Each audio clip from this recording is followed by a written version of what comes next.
किसी गांव में बिरहमन और उसकी बीवी एक छोटी सी झोपड़ी में रहते थे। उन दोनों की जिंदगी मुसलसल जद्दोजहद से भरी हुई थी।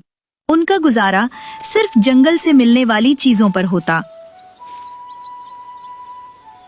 एक दिन दोपहर के वक्त बिरहमन अपनी मामूल की राह से दूर निकल गया। खुश्क झाड़ियों के करीब से गुजरते हुए उसे मिट्टी के नीचे एक नन्ही सी बैंगन की झाड़ी नजर आई।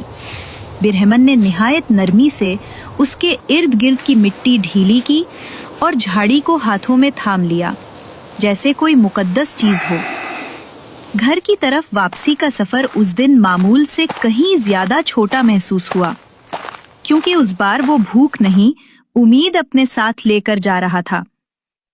वो सोचते हैं कि उसे अपने आंगन में लगा दिया जाए। चुनाचे दोनों मियाँ बीवी झोपड़ी के बाहर आए।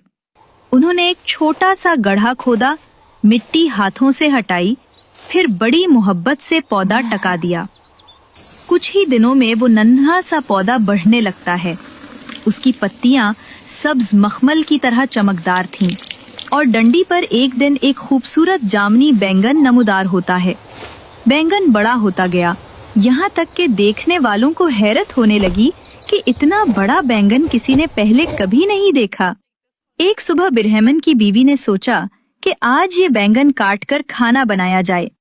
वो छुरी लाती है, बैंगन को अपने हाथ में पकड़ती है और जैसे ही छुरी उसमें चबूती है, एक मध्यम सी कराह सुनाई देती है। वो चूक जाती है। ये कैसा अजीब इत्तेफाक है। मगर जब वो दोबारा छुरी चलाती है तो इस बार बैंगन के अंदर से एक नरम दर्द भरी आवाज आती है, मेहरबानी करके एहतियात से, मुझे चोट लगती है। बीवी के हाथ कांप जाते हैं। वो फौरन बिरहमन को बुलाती है। दोनों हैरान होकर बैंगन को आहिस्ता आहिस्ता छीलने लगते हैं और जैसे ही छिलका अलग होता है, उसके अंदर से एक नन्ही सी शहजादी नमूदार होती है। बिरहमन और उसकी बीवी दम बखुद रह जाते हैं। फिर आहिस्ता आहिस्ता उनके चेहरों पर मुस्कुराहट फैल जाती है और वो उसे अपनी बेटी बना लेते हैं। वो दोनों इस नन्ही बच्ची को अपनी गोद में लेते हैं और उसका नाम रखते हैं शहजादी बैंगन। वक्त गुजरता है और शहजादी बैंगन बड़ी होती जाती है। उसकी खूबसूरती, नरमी और मासूमियत देखकर हर शख्स हैरान रह जाता है। बिरहमन की झोपड़ी के करीब ही एक शानदार महल था, जहाँ एक बादशाह और मलका अपने 7 बेटों के साथ रहते थे। एक दिन महल की एक नौकरानी चराग की रोशनी लेने बिरहमन के घर आई। जैसे ही उसकी नजर शहजादी बैंगन पर पड़ी, वो दम बखुद रह गई। लड़की की चमक जैसे आंगन भर में रोशनी फैला रही थी। नौकरानी घबराकर फौरन महल वापस दौड़ गई और मलका के कदमों में गिरकर बोली, मैंने आज तक ऐसी हसीन लड़की नहीं देखी। वो बिरहमन के घर रहती है, जैसे कोई आसमां से उतरी परी हो। ऐसी हुस्न वाली लड़की देखना जरूरी है। मलका खुद भी बेहद हसीन और जमील थी।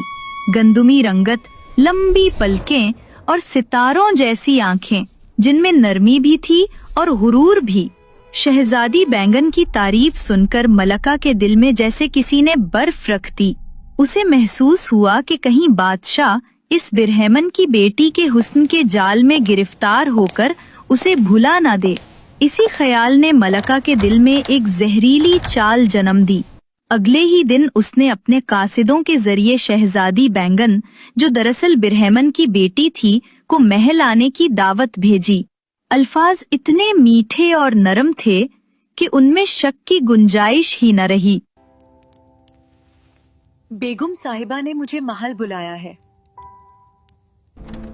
शहजादी बैंगन जब महल पहुंची तो मलका ने उसे अपनी बहन कहकर गले लगा लिया, उसके माथे पर प्यार दिया और कहा, तुम मुझे बहुत अजीज हो, अब से तुम यहीं मेरे साथ रहोगी, मेरी हमराज और साथी बनकर।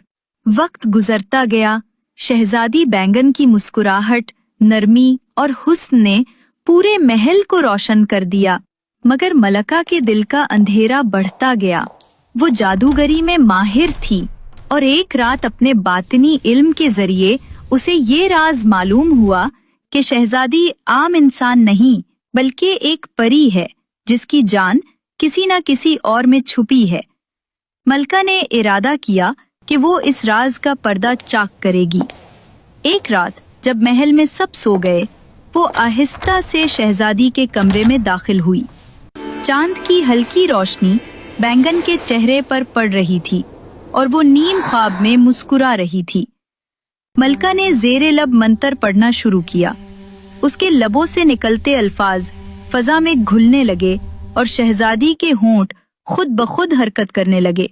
मध्यम सी आवाज में वो बोली, मेरी जान मलका के बड़े बेटे में है, अगर वो मर जाए तो मैं भी मिट जाऊंगी।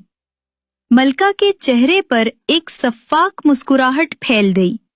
सुबह होते ही उसने अपने बड़े बेटे को चुपके से मरवा दिया और नौकरानी को हुक्म दिया, जाओ जाकर देखो क्या वो लड़की अब मर चुकी है। नौकरानी जब जाकर आई तो हैरान रह गई। शहजादी बैंगन तो पहले से भी ज्यादा तरोताजा नजर आ रही थी। ये देखकर मलका का दिल दहक उठा। उसने दोबारा जादू के मंत्र पढ़े, फिर वही सवाल किया और शहजादी ने नीम बेहोशी में बताया कि उसकी जान अब दूसरे बेटे में है। मलका ने एक एक करके अपने सब बेटे कुर्बान कर दिए। हर कत्ल के बाद वो उम्मीद करती कि शहजादी मर जाएगी, मगर वो हर सुबह जिंदा और रोशन चेहरे के साथ जागती। आखिरकार जब उसके 7 बेटे मारे गए, तब मलका के दिल में एक तूफान उठ खड़ा हुआ। अब उसके पास न बेटे बच्चे थे न सुकून, सिर्फ वो जलता हुआ सवाल कि आखिर ये परी किस ताकत के सहारे जिंदा है।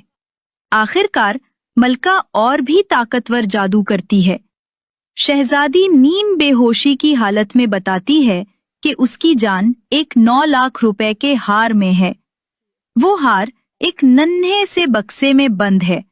बक्सा एक भंभनाहट करती मक्खी के अंदर है और वो मक्खी एक सुर्ख और सब्ज मछली के अंदर छुपी है, जो न जाने कितनी दूर बहती एक दरिया में रहती है। इसके बाद मलका बादशाह को ये यकीन दिलाती है कि उसके बेटों की मौत किसी पुरस्रार बीमारी से हुई है और वो गम के मारे दिल की तसल्ली के लिए 9 लाख का वो कीमती हार चाहती है। बादशाह अपनी बीवी के गम को देखकर उसे वो हार दिलवाने निकल पड़ता है।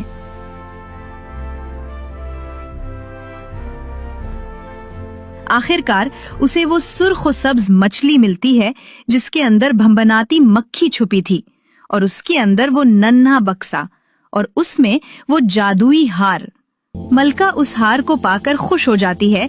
अब वो ज्यादा देर जिंदा नहीं रहेगी।